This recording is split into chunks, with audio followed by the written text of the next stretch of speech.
In the last year, it just seems like everything went wrong. I guess, law of attraction. And everything? It was like, finances. Wait. Everything? Oh, I guess not everything. Then why torture us with that word? I don't know. Seeing if you're paying attention. We always do, and so does the universe. In other words, why amplify the part of your life that you don't want? Why not make it lean the other way? That's my question. I've been listening to the Abraham tapes for 7 years, and I totally believe in this. Well, let us rephrase this in another way. In other words, we can understand how you might not get there instantly. But what we want you to ask yourself is, why am I emphasizing what I don't want? Why not make the best of something rather than the worst of something? And we can give you the answer in terms of vibration, because we know that when things are happening and you're observing them, that a momentum gets going and it is harder. We're not saying, why didn't you do it? We're saying, why don't you now try to make the effort? And so we just thought that was a good place to start. It's softer to say, instead of everything's going wrong, which is not true and you know it, some things have been going wrong. And even if you said, most everything is going wrong, that's not even true. Some things that I care about are not going the way that I want to. That's a better statement than everything's going wrong. That's it. I guess the things that a few things have been going wrong. Some of the things that I've been wanting aren't going the way I want them to go. And some of the things have been going the way I want them to go. And I'm not interested in telling you about anything that's going well. I'd rather tell you about what's not going well, because there's not really a good story in what's working. The good story is in what's not working. And I'm better at telling the story about what's not working because I've practiced that story ever so much more. I have funny ways of telling it, funny ways that I learned from my mother, that she learned from her mother, and things that I've seen on television. And I have this sort of comedy routine I do about all of the things that are going wrong. So that's the drum I just like to beat. We're not picking on you. You are a good representative of so many people who are just so used to telling a story one way as if you're not thinking about there being some alternatives. So we'll talk about anything that you want to, but before we do, we would like you to tell us about a couple of things that have been going well. I feel like I have connected with some desires, and was chosen last week to be finalist in this Create Your Dream. I don't know if it's a competition or whatever, and you win some free coaching to help you manifest your dream. And what else? Things that are going well. It's like I feel everything that's going well right now. There's this, but what's going to happen next? Because I'm at this spot. Are we not being clear? No. Yes. It's all right. You're doing a very good job of demonstrating that when you're in a place, that's all you have access to. And you, for some reason, you keep thinking that we're asking you what's gone wrong. And what we're asking you is, we know that there are some things going well. What are some? You're doing just fine. What you're pointing out in a very apparent fashion is what we said earlier, that when you're vibrating here, you don't have access to these thoughts over here. In other words, you just can't find them. You know what we're reaching for, and you know that you ought to be able to, but you don't have access. It's like your mind is blank about anything that's over here, but it's easy to talk about what's over here. Pretty normal, isn't it? In other words, that's what law of attraction is doing for you and doing to you. In other words, you've got vibrational access to this stuff, and Abraham is demanding this stuff from you. And we are sort of asking an impossible thing. You can't find it. So what you want to do is start where you are and start talking about whatever it is that's on your mind. And we're going to show you how to move it gently to a better feeling place. So begin. Okay. In June, I was diagnosed with depression and put on medication. And I felt better, and I started exercising and eating right also. And I'm wondering, why did I have to get to that spot when I know I have these tools? Because law of attraction is very powerful. And the first thing you want to do is stop beating up on yourself. But you are giving us the perfect example to explain something that we really want to explain about this vibrational range. And we really want you to hear us when we say that you can't get from depression all the way over to feeling wonderful all at once. It's a step-by-step process. And what we've noticed is so often when somebody knows they're depressed, and of course they don't want to be, and the more depressed you are, the more you want to be joyful, especially when you are like you and you've tasted that joy. You know the difference and you desperately want to feel better. What happens so often is as you go for treatment and you are feeling very depressed, almost everyone who is wanting to help you to get over into this better feeling place just sort of amplifies and helps you beat the drum of where you are, which just exacerbates the problem. And so what you begin to notice is that sometimes being very depressed, which is a sort of suffocating, I can't get enough air feeling, sometimes it's better to just get mad about something than it is to be depressed, because feeling anger about it does feel better than being depressed. Now, doesn't it? Doesn't it feel better to just be mad? If you turn your attention towards something that makes you angry, isn't it a relief from the depression? Now, there are many who would say, but anger's not good. Now, you shouldn't be angry. Let me treat you for your anger, and now you're just depressed. Because what we're wanting you to hear is that range or that trip from depression to anger was following the path of least resistance. It was steps in the right direction. And if you don't stop in your anger and beat up on yourself for not having gotten all the way to ecstasy, and instead you say, I do feel better, and I'm grateful for this creep that I'm mad at because it has distracted me from the depression that was so suffocating, and I'll take anger. Who else can I be mad at? Let me get out my address book.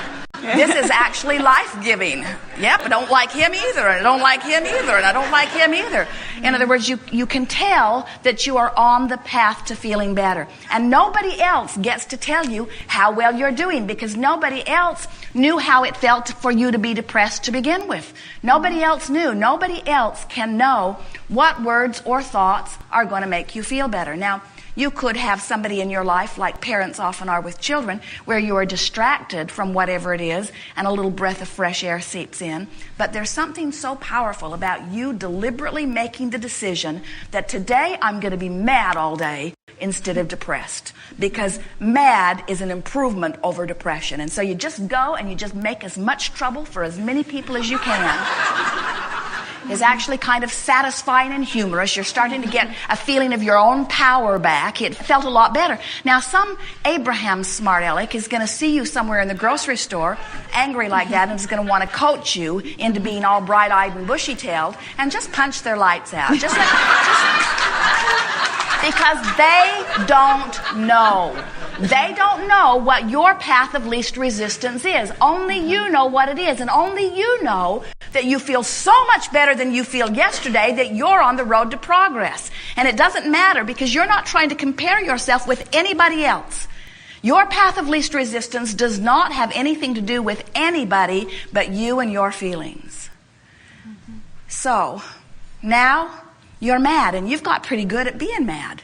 In fact, you've practiced it for a while because it was such a reprieve from the depression that you felt, but now you're starting to feel a little tired of being mad all the time, and now you're reaching for something that's softer than being angry. Well, you're not going to go for forgiveness. You can't get to forgiveness from being mad at them all. That's just asking for trouble for yourself. In other words, what you're reaching for is just a thought that feels better than this anger. And what we've noticed as we've watched so many of you is that you can go from anger to finding humor in something where you can't go from depression to finding humor in something. So now you're in a much better place to use some of your other tools. In other words, you might find a walk give you some relief. You could get from anger into joy in an hour walk. You could get from depression into joy in an hour walk, but almost no one does, because when you're depressed, you're sort of regurgitating all of that more. So then from your place of feeling angry, which you have much more of a vibrational range from that than you did in depression. Now you start reaching for thoughts of aggravation and irritation, in other words, and you find people that you're less angry at to focus on. And you don't start with yourself because you're usually really mad at yourself. In other words, in this anger phase, this is not a time to deal with any issues. You're just trying to shake the anger a little bit, and usually some distraction. That's a good time to go to a movie. It's a good time to read a book, or to take a walk, or to meditate, or to go swimming, or to do something that sort of distracts you, because now you've been consciously aware of the difference that you deliberately induced between depression and anger. Now the next step between anger and lightheartedness will be a much easier step because you are in more conscious creative control, and so you'll get a whiff of fresh air, something that will happen that will just make you laugh. And as you laugh hard at something, often that's enough to make the transition completely for you. Yeah. Good. I guess it's the same thing with I'm facing this time crunch of needing to get a job. Now stop for a moment and hear what you're doing. It's all right. Yeah. But as you use dramatic words like facing, in other words, no one ever says, in the face of joy. When you use the word face, you always mean adversity. In the face of this struggle or adversity. Do you believe that the universe is aware of you? Most of the time. Sometimes yes, sometimes no, actually. We didn't ask about sometimes. We asked about right now. Do you believe that the universe is aware of you? Yes. And do you believe that you are seen by all that is as a deserving being? No. Do you always believe that, or do you sometimes believe that? Sometimes. So that statement wasn't really accurate, because of all the time that you believe that you are deserving, we would think it would be when you've been chosen from more than 100 people to have a conversation with God.